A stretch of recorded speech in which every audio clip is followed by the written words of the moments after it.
pertanyaan seriusnya, coba pakai logika Osjobdil tadi, objektif, sistematis, tolerannya. Apabila Presiden Republik Indonesia iman Islamnya, takwanya serius, komitmen, istiqomah, betul-betul cinta kepada Allah, mungkin nggak lahir hukum Islam? Mungkin. Nah, orang semua bisa jawab, yang cerdas bisa, yang nggak cerdas cebong malah bisa jawab, nggak bisa. Ya. Sebaliknya, jika presiden iman Islamnya dipertanyakan, tidak komit, tidak konsisten, tidak takwa kepada Allah, mungkin nggak lahir hukum Islam? Tidak mungkin. Tidak mungkin. Nggak mungkin. Bagaimana mau mungkin orang yang nggak beriman dan bertakwa? Bismillahirrahmanirrahim. Secara sederhana, secara bahasa sederhana, singkat padat, RUU HIP menurut Bang Egy, Abang? Ya. Gimana? Pengkhianatkah atau itu cara Allah membuka makar-makar manusia kah atau apa, Kang? Ya, Bang. ini cara Allah menurut saya berdasarkan pemahaman logika Al-Fatihah. Kan suruh dilihat, tunjuki jalan yang lurus. Yang mana yang lurus itu jalan orang-orang terdahulu sebelum kamu, gitu loh. Nah, mereka sekarang bertindak seperti ini ngikutin cara siapa? Kalau dia ngikuti Soekarno nggak begitu. Oh gitu ya? Itu. Jadi ternyata di sini ada dendam. Yang dulu brengsek itu adalah PKI. 1948 dia khianat, dia bikin kudeta. 1965 juga demikian, ya kan? Sampai lahirnya gerakan G30 SPKI itu mereka, dan sekarang turunan mereka itu ada di sini. PKI ya? PKI. Bukan Bang Egy ya? Bukan FPI ya? Ya, bukan FPI, bukan HTI. Bukan HTI ya? PKI. Nah, sekarang PKI mewujudnya dari mana gitu loh. Ya, itulah yang mengusulkan RUU. Nah, tadi yang saya ingin katakan blessingnya dari Allah adalah Piagam Jakarta kan tentang syariat. Minta dicoret. Tapi Allah ganti dengan tauhid. Ketuhanan yang Maha Esa. Karena penjelasan Ki Bagus, kenapa harus yang Maha Esa? Dia jelaskan itu surat Al-Ikhlas. Qul huwallahu ahad, Allahu samad, lam yalid walam yulad walam yakul lahu kufuwan ahad. Itu Ki Bagus menjelaskan begitu. Ada dalam risalah perundang-undangan, bukan ngarang-ngarang saya. Jadi oleh karena itu konsep ketuhanan yang Maha Esa adalah Allah. Makanya Allah masuk dalam mukadimah alinea ketiga, berkat rahmat Allah. Coba bayangkan, tadi cuma kita minta syariat, Allah malah kasih Tuhannya itu sendiri yang menjadi dasar.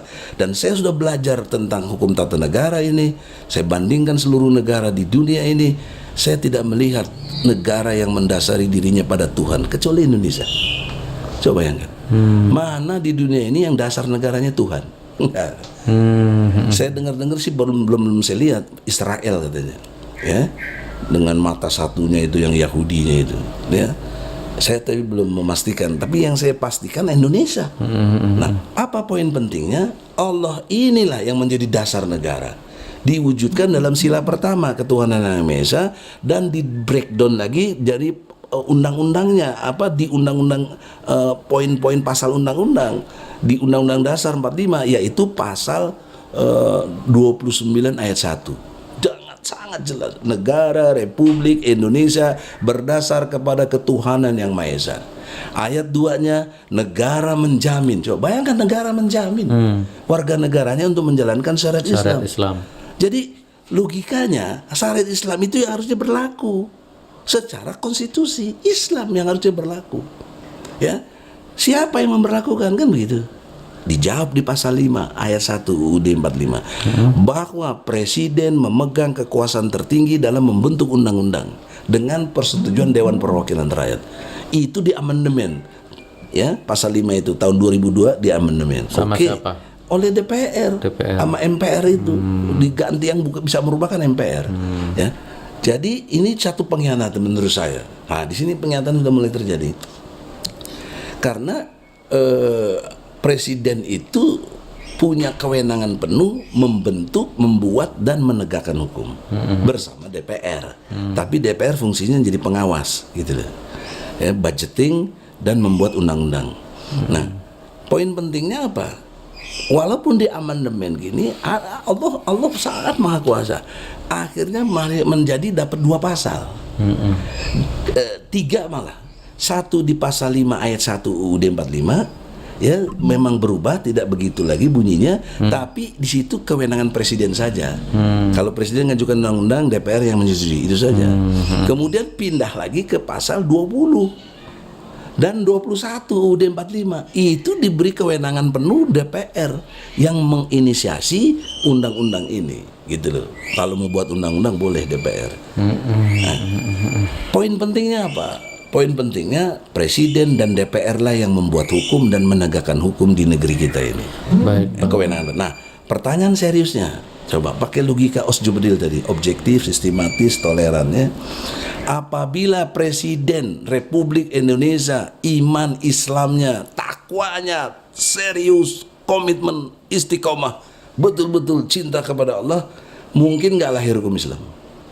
Mungkin. Nah, orang semua bisa jawab, yang cerdas bisa, yang nggak cerdas cebong malah bisa jawab, nggak bisa. Ya. Sebaliknya, jika presiden iman Islamnya dipertanyakan, tidak komit, tidak konsisten, tidak takwa kepada Allah, mungkin nggak lahir hukum Islam? Tidak mungkin. Nggak mungkin. Nggak mungkin. Bagaimana mau mungkin orang yang nggak beriman dan bertakwa? Nah, 7 presiden sudah kita lalui. Saya ulangi, 7 presiden. Ribuan anggota DPR sudah berganti dari tahun 55 itu. Sampai hari ini hukum Islam belum tegak. Subhanallah. Belum tegak. Nah, tugas kita gimana tuh? Generasi berikutnya dalam konteks Al-Fatihah. Tugas kita. Nanti lihat, nanti tadi anak sampean tuh Hanum tuh luar biasa. Sanum masih kecil. Nanti 20 tahun lagi lihat bapakku dulu berjuang nggak ya? Malu kalau nggak. Masya Allah. Cucu saya, anak saya juga lihat. Ya mana ayah begitu aja, Pak. Cebong. Bohong ternyata ikut aduh malu bos. Sejarah selalu terulang di mana ada pengkhianat, pasti ada orang-orang yang pribumi juga yang dipenjilatnya, Bang ya. Ya ada penjilat. Itu yang memberi orang kita, Islam juga. itu yang membuat kita kalah. Bahkan menurut tafsir pemahaman saya dalam konteks bukan menafsirkan Quran, tapi saya baca Quran kemudian saya memahami. Kenapa? Kalau bedanya dengan tafsir itu, saya perlu asbabun nuzul, saya perlu kitab ini, kitab itu, waduh rumit lah. Saya nggak punya ilmu untuk itu. Saya bukan ustadz, saya bukan ulama, saya bukan apalagi kiai. Saya advokat. Saya ketua umum sekarang tim advokat, ya, pembela ulama dan aktivis. Nah, jadi kalau Gus Nur masuk ke ulama, ada apa-apa saya bela pasti. Aktivis juga begitu, banyak yang masuk penjara kita bela, TPU. Sekjen saya si Damai Hari Lubis itu. Nah, jadi poin pentingnya apa di sini? Poin pentingnya adalah bagaimana ke depan ini sejarah, kan kita mengacu Al-Fatihah tadi. Ya. Generasi kita ini kalau dilihat dari generasi sudah 3 generasi bos. Kalau per satu generasi itu 25 tahun.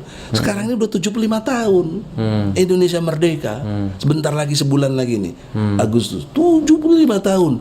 Tapi hingga detik ini hukum Islam, khususnya hukum pidana, hukum internasional, hukum hubungan antar negara yang berkait dengan dimensi ajaran Islam, pajak juga. Kan pajak nggak ada dalam ajaran Islam. Konsep penjara nggak ada dong. Ini yang nggak berlaku. Tugas kita apa? Tugas kita karena perintah Allah. Ya ayyuhallazina amanu ittaqullaha haqqa tuqatih wala tamutunna illa wa antum muslimun. Tiap Jumat tanpa dibaca ayat ini batal sholat Jumatnya. Persoalan seriusnya. Kamu di mana dalam konteks ittaqullah tadi? Dan jangan mati loh. Jangan kamu mati melainkan dalam keadaan takwa. Artinya kalau sebentar Bang, diluruskan, bukan batal sholat Jumatnya Bang. Ya mungkin khutbahnya yang mungkin kurang sempurna. Ya bukan sholat Jumatnya, tapi dalam rukun Jumat kan khutbah itu rukun Jumat. Oh gitu ya. Rukun Jumat itu nggak terpisahkan, khutbah dengan sholat tuh enggak. Ya, iya maksud saya batal itu begitu. Kan itu rukun. Kayak kita ini kayak sekarang ini kejadiannya begitu. Sholatnya udah, wudunya udah. Tapi belum waktunya.